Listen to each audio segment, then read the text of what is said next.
आत्महत्या के लिए उकसाया जा रहा था। पूजा हो रही थी शंकर भगवान की, तो बोल रहे थे कि सारी रंडियाँ शंकर भगवान की पूजा करती हैं। कौन बाप चाहेगा कि मेरी बेटी का घर उजड़ जाए? वो होता है सबका एक हमारा भी जगह पे सम्मान होता है, मेरा भी है। अगर वो नहीं ले जाएंगे, नहीं पूछेंगे, तो मैं क्यों भेजूंगा? तो आपसे मतलब नहीं है, हमको मत मानिए, लेकिन आप शादी किए उसका हाथ उठाइए माध्यम से। वो साधारण नाचने गाने वाले। नमस्कार, प्रणाम। मैं सतीश सरकार, आप सभी देख रहे हैं हंगामा जंक्शन। आज हमारे साथ मौजूद हैं भोजपुरी के पावर स्टार कहे जाने वाले पवन सिंह जी के ससुर जी, बोल सकते हैं ज्योति सिंह के पिताजी। क्योंकि ये जो पूरा प्रकरण जो चल रहा है पवन सिंह जी और ज्योति सिंह जी का, जो कि तलाक का मामला जो चल रहा है, कोर्ट तक पहुंच चुका है। तो कोर्ट तक पहुंच चुका है तो क्या पूरा मामला है, सबसे पहले उनके पिताजी से जानने की कोशिश करेंगे। सबसे पहले स्वागत है हमारे चैनल में। क्या कुछ कहिएगा, जो चीज़ अभी हो रही है उस पर आप क्या कहना चाहिए?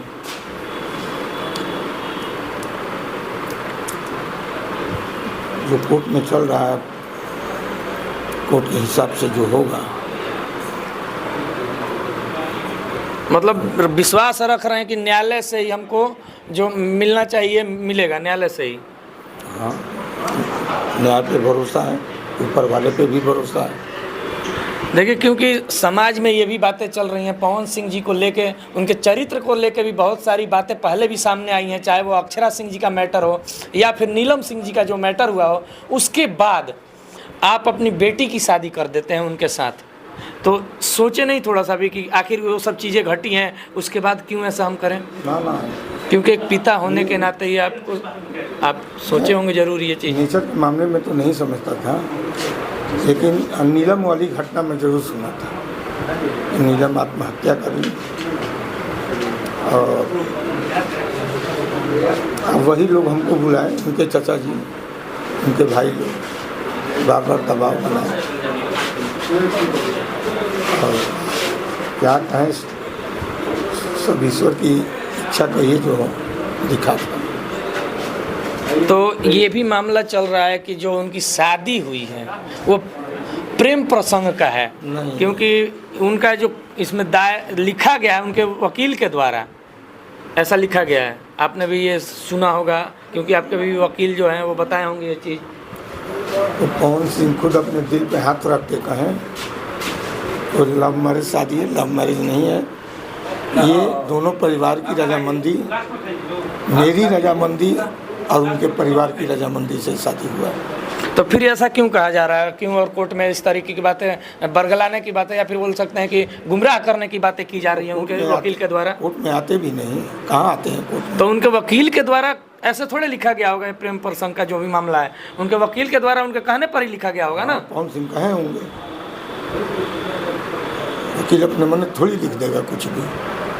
तो आखिर सर क्यों कहे होंगे? मान लीजिए कि शादी जब हुआ है, सब चीज़ रीति रिवाज से हुआ है। वकील हमसे बोलते हैं कि राम बाबू, हम तो बैठ के मैंने वो कह लिया जा और फरिया लिया जा।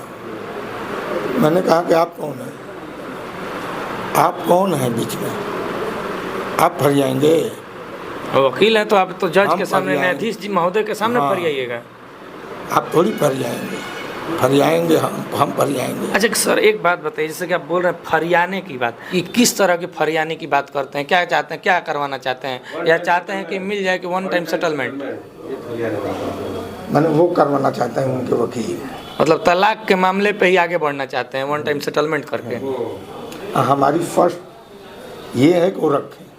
मतलब आपकी प्राथमिकता है कि हाँ, कोई भी किसी भी बेटी के बाप जो भी होंगे, पिताजी होंगे, वो चाहेंगे कि अपनी बेटी अपने ससुराल में रहे। लेकिन अगर ससुराल से इतने दिनों से चल रहा है जो मामला पवन सिंह जी के निजी जीवन में, जैसा कि ज्योति सिंह जी बता रही हैं कि उनके निजी जीवन में वो तो मस्त हैं, लेकिन इनको मानसिक तौर पे, या फिर बोला जाए कि ये पढ़ भी नहीं पा रही हैं, या फिर जॉब भी करने का सोच रहे हैं, नहीं कर पा रही हैं।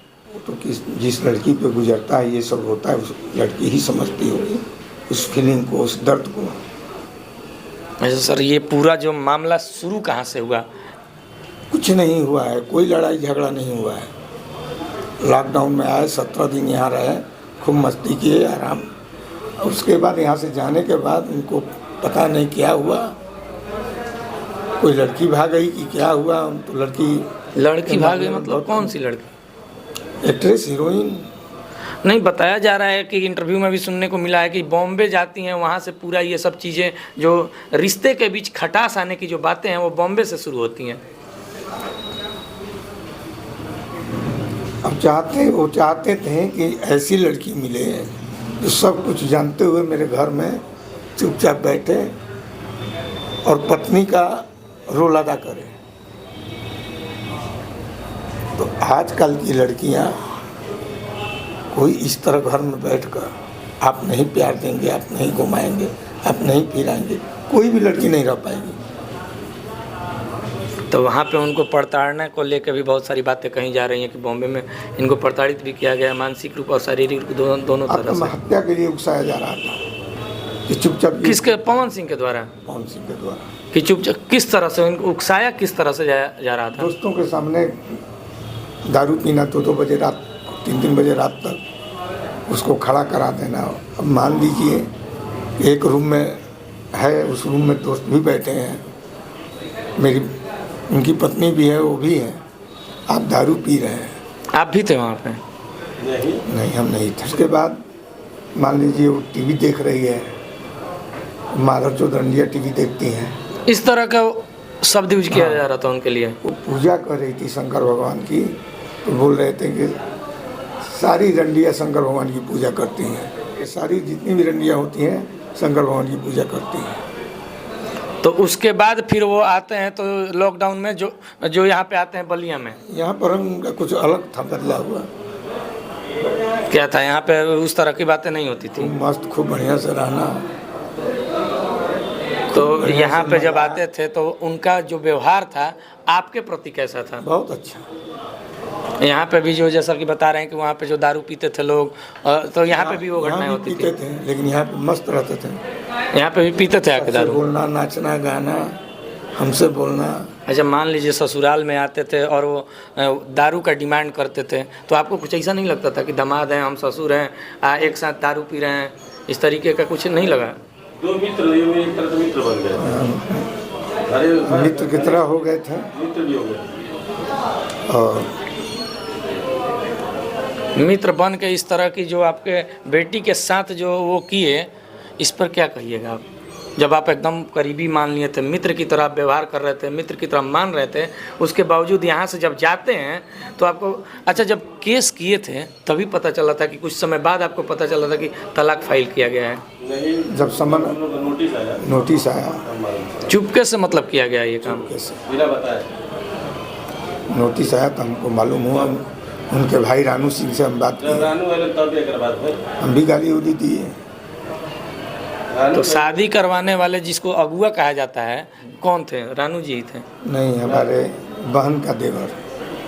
आरा में मेरे बहन का शादी हुई है, चाचा की लड़की की, और उसी बारात में चाचा की लड़की की शादी में इनके गुड्डू सिंह भाई आए थे, वही पसंद किए, तब शादी की बात चली। तो बहुत सारी जगह पे बातें ये भी चल रही हैं कि उनके स्टारडम को देखते हुए, पवन सिंह के स्टारडम को देखते हुए एक सामान्य घर में ज्योति जी की शादी हो गई, ऐसा कुछ उन्होंने भी कहीं कहा है। सामान्य घर तो नहीं है ज्योति जी, लेकिन उनका जो लाइफ प्रोफाइल है, बोल सकते हैं कि हाई फाई है। बहुत सारे जगह देख रहे होंगे आपकी, उनका इवेंट होते रहता है, हर जगह पे जाते हैं, यहाँ पे जाते हैं, पब्लिक भीड़ लगा देती है। उसमें तो सामान्य हूँ, उसमें तो बहुत सामान्य हूँ। अच्छा, सब ससुराल में आते थे, आपके साथ बैठते थे, साथ में बैठ के जो भी आप लोग करते थे, तो उस समय व्यवहार में उनका क्या लगता था? लेकिन निजी लाइफ में कैसे हैं वो? यहाँ उनका रंग बदला हुआ था, बराबर रंग बदलते रहते हैं। मतलब आपके सामने कुछ और रहते थे, 1-1 घंटा बाद बदल जाते थे? हाँ, शूटिंग में रहेंगे तो दूसरा रूप होगा, बॉम्बे रहेंगे तो दूसरा रूप में रहेंगे, आरा रहेंगे दूसरा रूप, यहाँ पर आएंगे तो उनका रंग कुछ और हो जाता था। कभी ऐसा नहीं लगा था कि क्या पवन सिंह ऐसा डिसीजन ले पाएंगे कि तलाक तक ये बात पहुँच जाएगी? लगता था शादी के बाद से। क्या ऐसा हुआ था कि आपको लगने लगा कि ये बात तलाक तक चली जाएगी? बॉम्बे टार्चर वर्चर लेकर वो तो हम गए नहीं, तो बेटियाँ हमारी रोकर फ़ोन की, तो मैंने ही कहा, पवन सिंह बोले हैं, तो मेरी बातों को रिकॉर्ड करती थी, हर चीज़ को। तो बहुत कुछ है हमारे पास। तो उनके वकील जो हैं, उनका तो आरा के जो वकील हैं, उनका तो का नाम ये है कि ये सब जो चीज़ें हैं जो कही जा रही हैं, ये तलाक प्रकरण में एक नॉर्मल सा मामला है जो कि डाल दिया जाता है, लिख दिया जाता है प्रताड़ना का। उनको भी मालूम चल जाएगा, उनके वकील को भी, आने वाले समय में। और यहाँ पे भी बताया जा रहा है कि कौन गलत है, पूरी दुनिया आने वाले समय में दिखेगी। और वहाँ पे बताया जा रहा है कि वहाँ पे केस में जो चीज़ें लिखी गई हैं वो अलग हैं, और यहाँ पे जो केस हुआ है उसमें चीज़ें अलग हैं। आखिर ऐसा क्यों हो रहा है? क्यों, क्या पवन सिंह जी आके वो जो केस लिखवाया गया है पवन सिंह जी के द्वारा नहीं लिखवाया गया है? नहीं, किसके द्वारा है? कोई तीसरा व्यक्ति है जो देख रहा है यहाँ पे। और बहुत सारी चीज़ें जो हैं उनके द्वारा छुपाई गई हैं यहाँ के केस में, जैसे कि उनकी आमदनी का स्रोत जो है, या फिर आधार कार्ड का जो मामला है। हाँ, कुछ नहीं उनका दिया गया है यहाँ पे, आधार कार्ड दिया गया है। और क्या क्या वकील साहब? आमदनी का जो स्रोत है उसमें भी कुछ कुछ लिखा ऐसा गया है जिसके थ्रू की जो मेंटेनेंस का जो चार्ज है, जो जितना आप लोग डिमांड कर रहे हैं उस हिसाब से कम कर दिया जाए। कि पवन सिंह नाच करके या फिर बोल सकते हैं गाना उना बजा के, गाना उना गा के अपना जीवन यापन करते हैं उनके वकील द्वारा। लेकिन सर अगर देखा जाए, मान लीजिए जो भी उनके वकील द्वारा, भले ही वो उनकी हाई फाई ज़िंदगी हो, एक लंबी फैन फॉलोइंग्स हो, लेकिन उनका काम तो यही है ना। काम तो यही है। तो इसमें गलत क्या है? मान लीजिए कि लिखा गया है कि वो स्टेज प्रोग्राम करके कमाते हैं, फिल्म बना के कमाते हैं, आप लोग जैसा बोल रहे हैं कि नाच डांस करके लोग का पैसा कमा रहे हैं, तो उनके वकील के माध्यम से वो साधारण नाचने गाने वाले हैं, साधारण नाचने गाने वाले हैं। लेकिन आप लोग भी जानते हैं, हम भी जानते हैं कि आप साधारण आदमी हैं।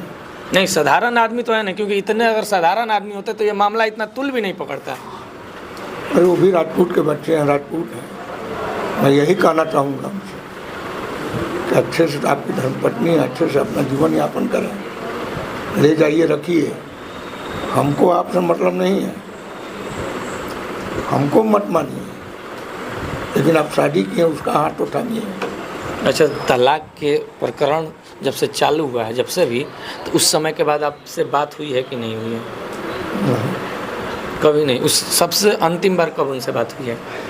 सबसे अंतिम कोरोना के बाद हमारा गए थे, उसी समय बात है, उनको समझाए भी थे। क्या बात हुई थी? जब जैसे ही पता चला आपको कि तलाक के लिए वो फाइल कर दिए हैं, तो आप तो कांटेक्ट किए होंगे उनके परिवार वालों को? हाँ, उनके बड़े भाई जानू हैं, उनसे बोले कि मैं छोड़ूंगा नहीं पवन सिंह को। आप बोले? हाँ। तो क्या उधर से नहीं आया समझौता के तौर पे कुछ बात विचार? अब रानू जी कुछ नहीं बोले। रानू जी तो शादी के मैटर में भी नहीं थे, उनके बड़े भाई शादी के मैटर में उनके गुड्डू भाई हैं और उनके चाचा अजीत और उनकी माँ।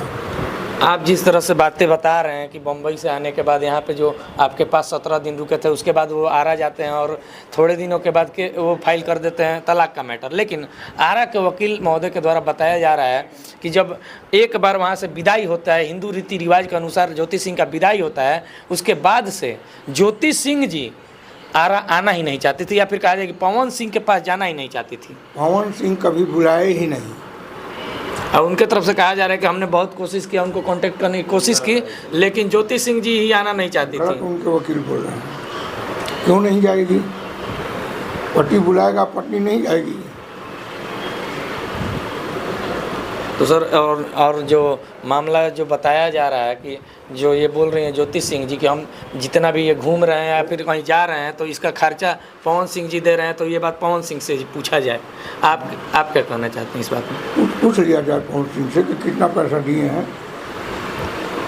एक बार लखनऊ में वो 8,000 रुपया, बताइए आपकी पत्नी 8,000 रुपये में जी लेगी?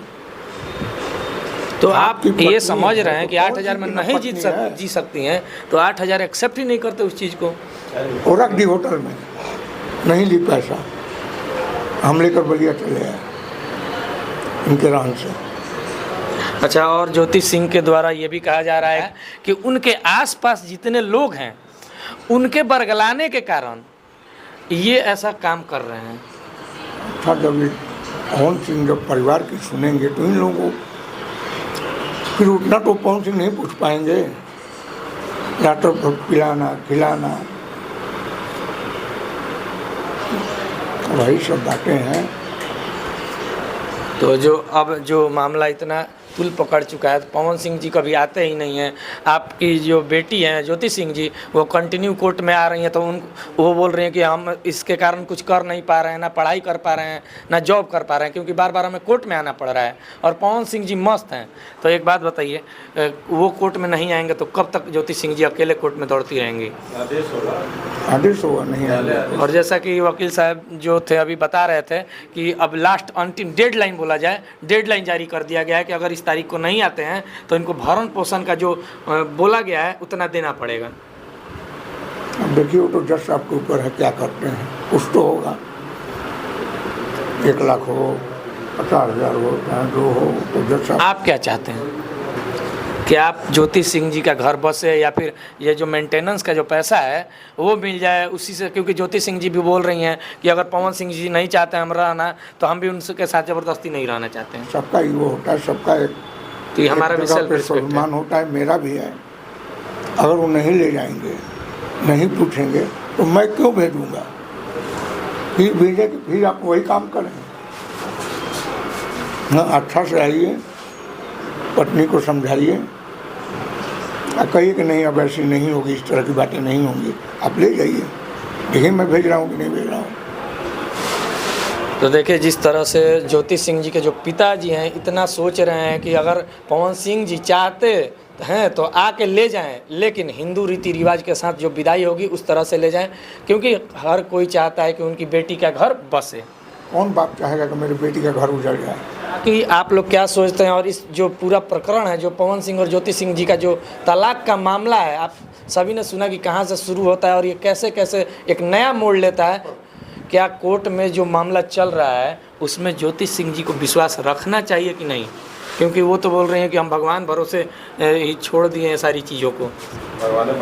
तो ऊपर वाला सबसे टकरार है, और ऊपर वाला जो चाहेंगे वही होगा। नीचे के जज साहब क्या करेंगे? चलिए, आज के वीडियो में इतना ही। मिलेंगे अगले वीडियो में, तब तक के लिए जय हिंद, जय भारत।